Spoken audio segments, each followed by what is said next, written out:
Je devais faire le concours d'entrée à l'école d'apprentissage de la Sainte-Case, qui va devenir tout ce que vient de dire Jacques.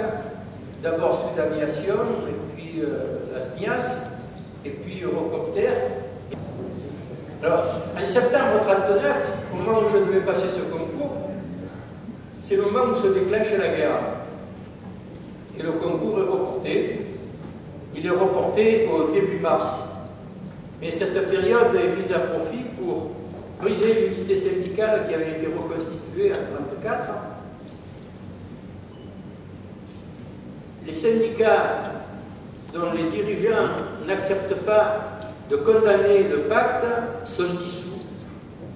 Et le syndicat de la Sainte-Case, qui avait été créé au début des années 30, fait partie des syndicats dissous. Donc, je passe le concours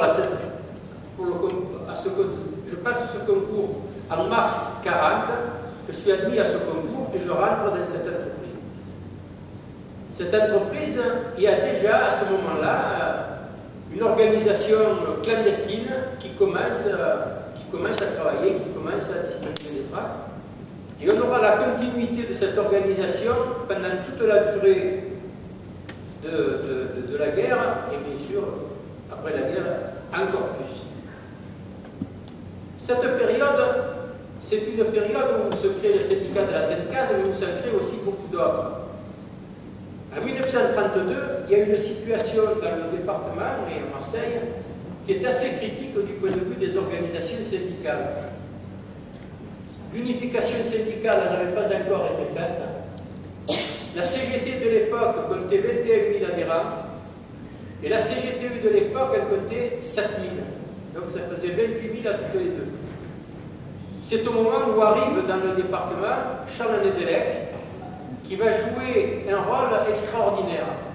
Fin 1932, Charles Nedelec arrive à Marseille, et il va jouer un rôle extraordinaire pour redresser cette situation, notamment en s'appuyant sur une poignée de nouveaux militants, sur la base des adhésions réalisées au syndicat, des militants qui vont créer des organisations qui vont devenir assez actives, qui vont jouer un rôle, notamment au moment de février 1934.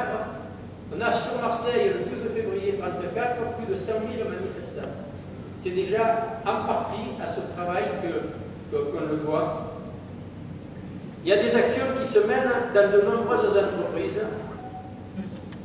Des entreprises où il n'y avait aucune organisation syndicale et où l'organisation syndicale commence à vivre par l'action. Donc il y a des actions dans les syndicats des produits chimiques, notamment à caoutchouc industriel, notamment à Rocade Aciderie, et l'action est extrêmement importante. Il y a une grève des dockers extrêmement importante en 1935. Il y a aussi une marche des mineurs qui se fait à cette époque-là.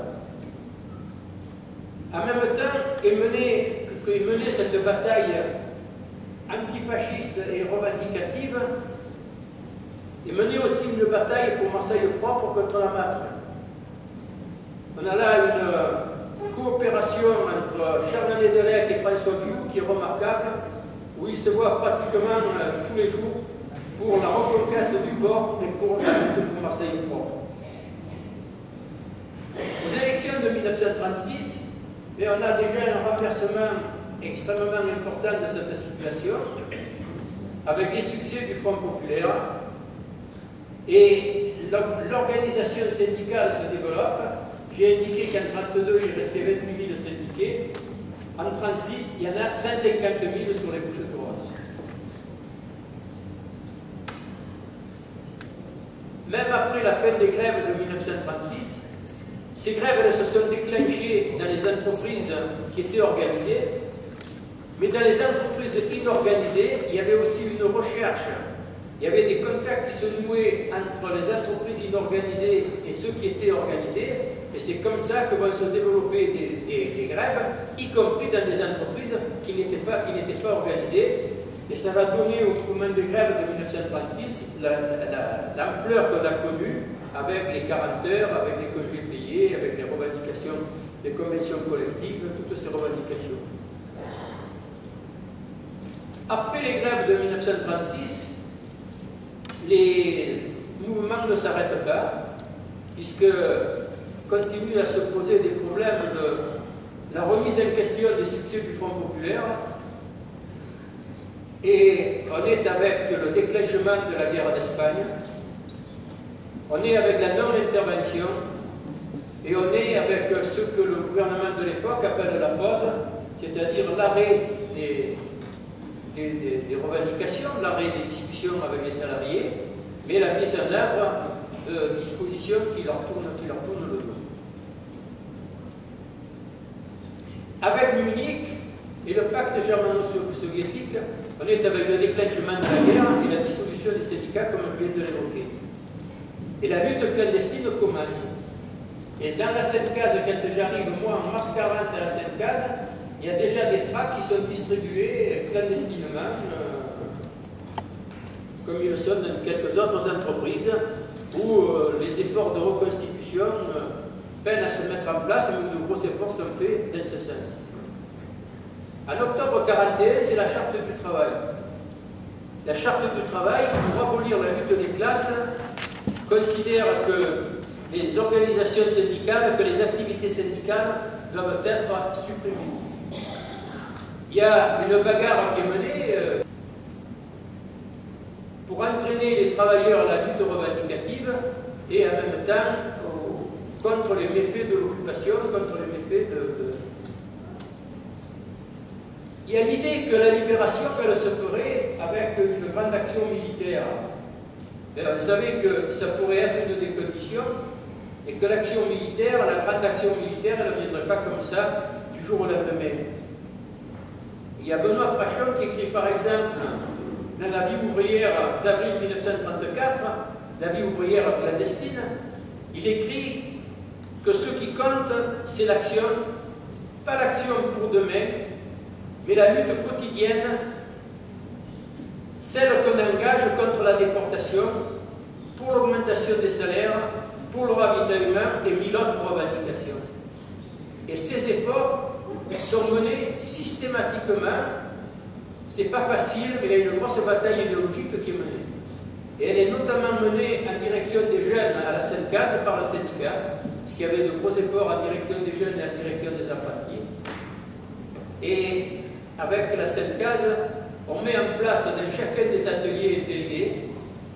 Il y a un cahier de revendication qui est dressé pour ces départs par ces délégués, avec notamment la revendication du travail légal, salaire légal, des revendications concernant les aliments, et il y a un travail qui se fait, ce travail fait grandir les consciences et fait coopérer les jeunes avec l'ensemble des travailleurs.